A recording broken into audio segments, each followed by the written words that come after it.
Eindaki ya koinda na mokolo ya jeudi le 3 wapi wana na bureau ya secrétaire général ya ministre ya sport lisusu wapi na bureau ya fédération epa ya président Franck Diongo bakacher bayaki etuluku pona nini likambo ekweyaki nini lisusu bandeko ai ezana ekipe ya batu moko bedongolo miso oyo bazali koya kotaka fédération ya Franck Diongo liso yango bakacher tomboka kia kotomboka balobi bango balingi kaka Franck Diongo ebongo secrétaire ya ministre abetaki nzonzo pe alobaki abriguer un quelconque poste au niveau du comité exécutif à se présenter pour ceux qui n'ont pas passé par voter. Et ça, la ligue. C'est pas mon toit, moi, la mouki, la tongue, moi, il veut devenir président, vice-président. Désordre. En tant que papa, parce que le cabinet, il n'y a pas de directeur. C'est pas que pouvoir, c'est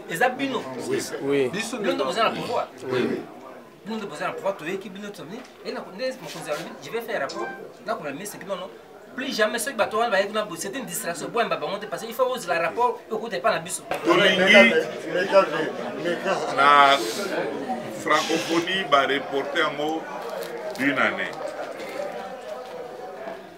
Tolingi na francophonie va visiter Baoya, va vivre les deux catchs de ça.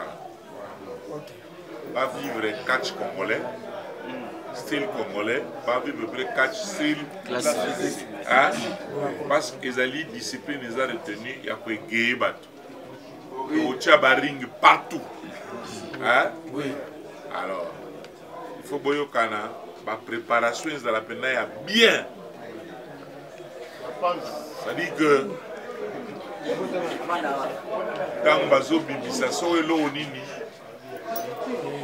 ba ivoirien bazo kamwa ba camerounais bazo kamwa ba tunisien ba français mami wata zone no benaka tama iboena nzoto ne ya mwasi ya mami wata retour au pays natal. C'est ça. Donc boyo kana tokende to lancer saison parce que un catcheur à vivara en catch. C'est ça. Président en ligue, profiter de l'occasion pour ça là président de la fédération un chronogramme. Il y a des activités et puis il faut la préparation de la francophonie. Pour ça la erreur dans la francophonie, pour préparer pendant une année. C'est ça, hein? C'est ça. Donc, de façon que là, Bamboka au Québec, Bamboka invité que tu viennes le souci. Bamboka. Tu es au Gagné, hein? Merci. Alors, la maître président n'a pas président en tant que disposition directeur. Oyogi déjà.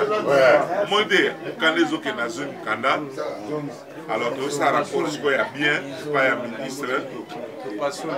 Oya Lingaya, à côté en entente nae, à côté en ligue nae, bien à mon fédération. C'est ça? C'est ça. Abou. Et soukaki kakawana te. Bango moko bakacher ba betaki sete pi balobaki tolanda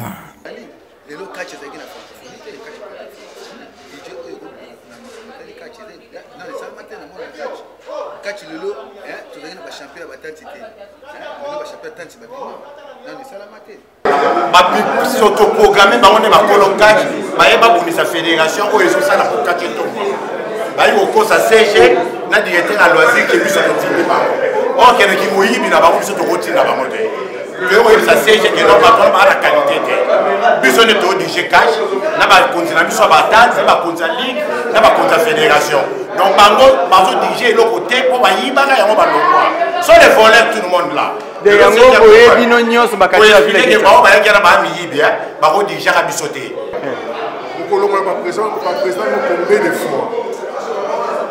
Combien de fois pas au Quito? Pas CG au Quito. débat bakacher mais bino mokoye bolongoli lisusu lelo soki olonga so franki donc mais bozamba miyibi